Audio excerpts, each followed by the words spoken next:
L'un des leitmotifs de CNews est aussi de dénoncer le laxisme de la justice et le triste sort des victimes. Comme ce jeune homme, agressé sexuellement quand il était mineur et reçu par Jean-Marc Morandini. Vous avez eu peur à un moment de se dire personne va nous croire au fond, parce que comment prouver ça quand c'est quelque chose qui se fait en tête à tête, quasiment, que ce soit sous la douche ou dans une voiture. L'agresseur, je ne sais pas s'il a été interpellé, il encourt quand même 3 ans de prison, 45 000 € d'amende. Il faudra voir quelle sera la sanction pénale. Vous savez bien que ça veut rien dire. Alors, il encourt, ça veut rien dire. C'est la peine maximum. Non, voilà. La loi existe. Ça ne veut rien dire. Oui, ça ne veut rien dire parce qu'après, qu'est-ce qu'il va avoir ? Il va avoir du sursis. S'il est prompt à s'insurger contre l'indulgence supposée des juges, le présentateur et sa chaîne semblent beaucoup plus tolérants quant à ses propres condamnations pour harcèlement sexuel et corruption de mineurs. Et ça arrivait quand j'avais 15 ans. Pour être tout à fait honnête, j'ai pensé au pire. J'avais rédigé une lettre quelques semaines après le premier procès en disant que moi je voulais en terminer. Il y a 10 ans, Axel rêvait de faire un stage dans l'audiovisuel.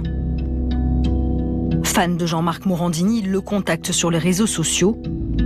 C'est la première fois qu'il témoigne face caméra. Il était très réactif et il utilisait un vocabulaire qui me mettait à l'aise en tant que jeune qui parlait à quelqu'un qui était beaucoup plus âgé que moi. Il me parle un peu d'une série qu'il souhaite mettre en place.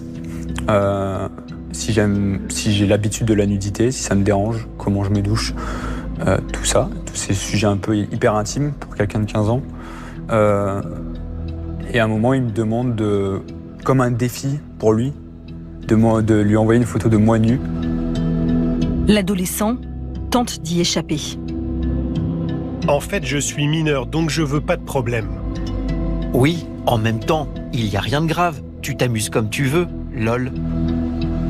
Dans l'espoir du stage, ils n'auront pas le dialogue. Il est insistant tous les jours, je sais qu'il va me demander la photo de manière très lourde. Donc chaque jour, j'essaie de repousser. Et au bout d'un moment, j'ai craqué. J'ai pris une photo d'internet et je lui ai envoyé.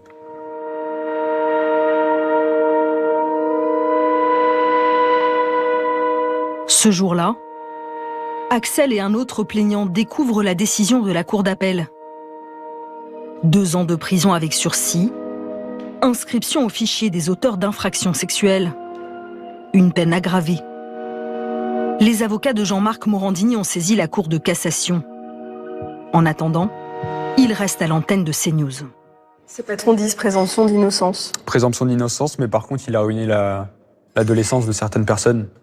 Pour l'instant, son groupe Canal+ privilégie le business à la protection des mineurs et des enfants. En tant que victime, c'est un combat qui est très difficile à mener.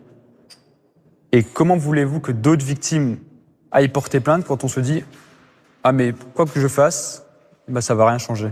Et il va toujours garder son aura, sa caisse de résonance, parce qu'il a une émission quotidienne à la télévision. C'est un pied de nez très malsain que fait Canal+ à l'intégralité des victimes, à l'ensemble des victimes de violences sexuelles, d'agressions sexuelles, de toutes ces choses-là.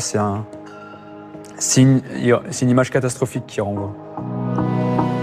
Ni Jean-Marc Morandini, ni ses avocats, ni CNews n'ont accepté de répondre à nos questions.